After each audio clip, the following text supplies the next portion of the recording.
২০০০ সালের নভেম্বর ইন্টারনেটে একজন ব্যক্তি পোস্ট করা শুরু করলেন।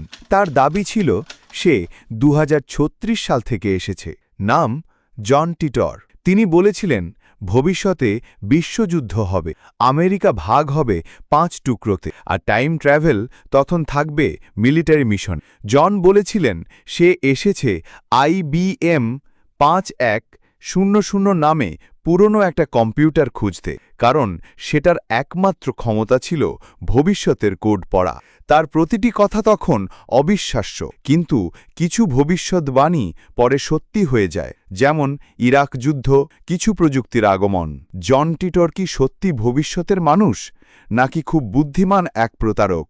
রহস্যের আরও গভীরে যেতে সাবস্ক্রাইব করুন রহস্যের রাজ্য। কমেন্টে লিখুন আপনি কি বিশ্বাস করেন টাইম ট্র্যাভেল সত্যি।